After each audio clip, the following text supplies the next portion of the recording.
بسم اللہ الرحمن الرحیم الحمدللہ رب العالمین۔ حقیقی معلومات کے ساتھ حاضر خدمت ہوں۔ آج کا جو میرا موضوع ہے وہ صدقہ جاریہ کے اوپر ہے۔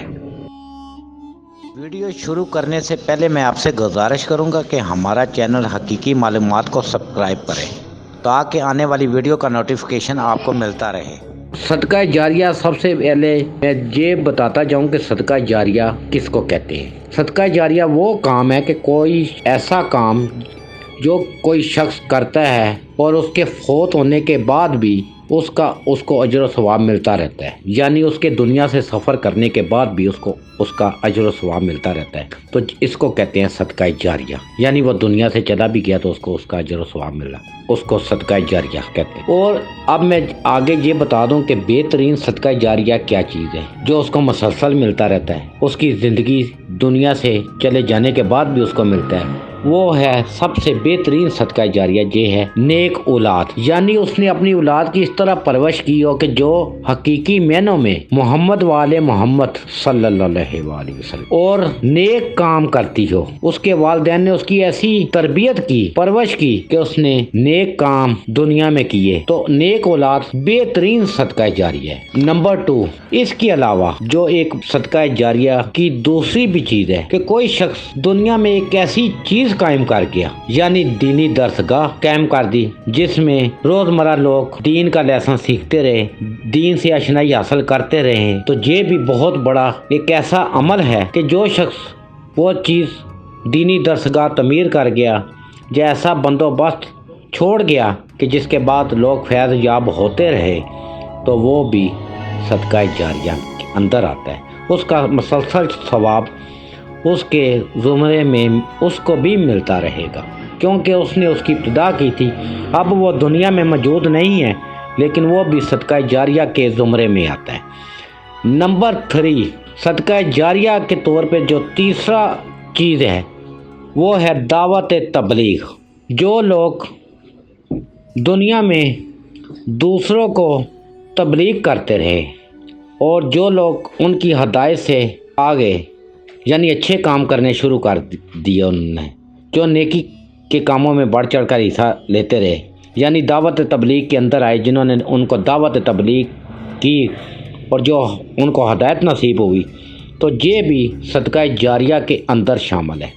یعنی نمبر 1 کے اوپر نیک اولاد، نمبر 2 کے اوپر کوئی ایسا شخص جس نے کوئی دینی درسگاہ تعمیر کر دی جو ہمیشہ قائم دائم رہے گی، تو وہ دنیا سے چلا بھی گیا، تو جہاں کوئی ایسے لیسن، ایسی چیزیں قائم رہیں گی تو وہ بھی صدقہ جاریہ میں آتی ہے۔ نمبر 3، دعوت تبلیغ۔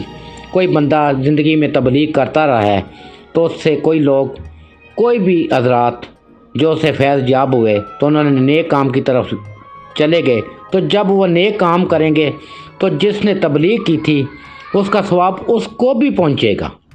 جو اس پہ عمل کرے گا اس کو تو پہنچے گا ہی پہنچے گا، لیکن جو اس کے بعد جس نے اس کو اس راہ راست پہ لایا تھا اس کو بھی اس کا ثواب ملے گا۔ تو کچھ چیزیں دنیا میں ایسی بھی ہوتی ہیں کہ جو صدقہ جاریہ کے طور پہ آتی ہیں، جیسے لوگ کنواں کھدوا دیا کسی کی جگہ، یا سبیل کا ایسا انتظام کر دیا کہ جہاں لوگ پانی پیتے رہیں، نلکے لگوا دیے، یا ایسی چیزیں کر دی، یا کسی کو مستقل روزگار کے اوپر کھڑا کر دیا، یا کسی کو نوکری کے اوپر لگوا دیا، مستقل طور پہ اس کو ایک ایسا ذریعہ، ایک بندہ جاب لیس ہے، یا اس کو نوکری پہ لگوا دیا، یا اس کو ایسا ایک ٹھکانہ بنا کے چلا گیا اس کے لیے، تو جب تک اس کی آنے والی نسل اس سے فیض یاب ہوتی رہے گی اس کا ثواب اس کے زمرے میں جاتا رہے گا۔ تو میں ایک اور بات بھی اس کے ساتھ کرتا جاؤں کہ خیر کا کوئی بھی کام ہو، خیر کا کوئی بھی کام جس سے غریبوں کا کوئی بھی بندوبست اور نادار یتیموں کی پرورش کا کوئی ادارہ تعمیر کر گیا یا کوئی اس قسم کا چیز بندہ کر گیا، تو وہ بھی صدقہ جاریہ میں آتی ہے۔ تو میں یہ کہوں گا کہ ہمیں ان کا بہت بڑا ثواب ہے۔ صدقہ جاریہ ایسا عمل کہ جو جاری اور ساری رہنے والا عمل ہوتا ہے۔ انسان دنیا میں کچھ ایسے کام کر جاتا ہے کہ جو ہمیشہ قائم و دائم رہتے ہیں تو وہ چلتے رہتے ہیں، تو جب وہ دنیا سے چلا بھی جاتا ہے تو وہ اس کے پیچھے قائم و دائم رہتے ہیں۔ تبلیغ کا سلسلہ ایک جاری رہتا ہے، یعنی کسی کام کا جاری اور ساری رہنے والا عمل صدقہ جاریہ ہوتا ہے، اور جب وہ بندہ فوت ہوگا پھر بھی اس کو اس کی قبر کے اوپر اس کی رحمتیں نازل ہوں گی۔ تو میں حقیقی معلومات کے ساتھ اجازت چاہوں گا۔ اللہ حافظ۔